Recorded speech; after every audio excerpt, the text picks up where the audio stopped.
Gun violence does not discriminate. It touches every segment of our society, claiming over 30,000 lives each year. According to the CDC, for every one person who is shot and dies, 2 others are wounded, with approximately 100,000 people becoming victims of gun violence. But even knowing those numbers, it is our constitutional right to bear arms. Many feel that's their best chance of protecting themselves, both in their home or out among society. And no one knows the dangers more than the men and women who protect our streets every day. Thousands of police-involved shootings happen in the U.S. each and every year. But there is a device officers could use to help reduce the risk of death should they have to use their weapon. And here to tell us more is WBOC Sussex County Bureau Chief Evan Koslof. Good afternoon. Good so afternoon. Great to be here. Okay, tell us about this technology.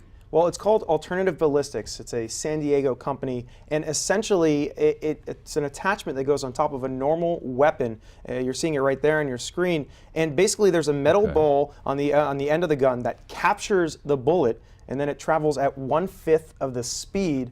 And really that's to make sure that it doesn't pierce the skin. There's still a small chance, but they're hoping that means it's less lethal. Oh, okay, now I understand. So what would be the circumstances of using this?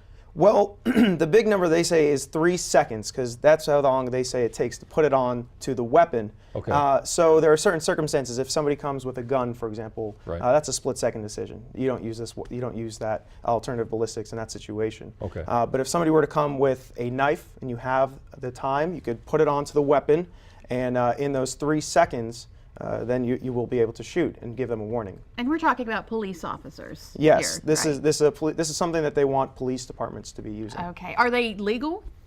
They are legal, and they are being tested really across the world, many different continents, and even right here in this country, we have 12 departments that are testing this. Right. None on Delmarva right now. So what do the police think of it? What's their reaction?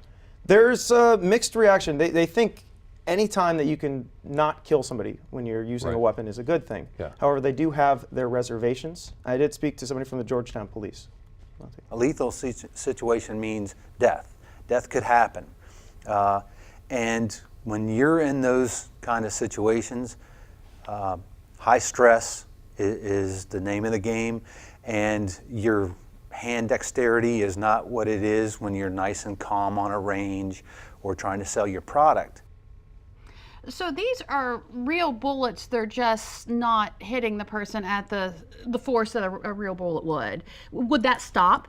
Well, yes, it's going 1/5 the speed, but the CEO for the company described it to me that basically it would feel like you're getting hit in the chest with a hammer as hard as he could swing it. Wow. But the difference is that the piercing of the skin. They say that from right here with no clothing on, it would just take a 2% chance of piercing the skin. But killing, can they still kill? They are less likely to kill. That's why they call it less lethal. Okay. But there still is the possibility, for example, if it hits you in the head, of course it could kill you. So you found out about a department that's also looking at alternative methods, alternative weapons. Yes, not alternative ballistics, but they do have some weapons. They're testing it right now. Yeah. I'll have much more about that tonight in my story. You're going to tell us more about that. And Less Than Lethal tonight on WBOC News at 10 on Fox 21. Evan, thank you. Very interesting. Appreciate that. Thank you. Now, something else that does have the power to kill you if you let it: alcohol.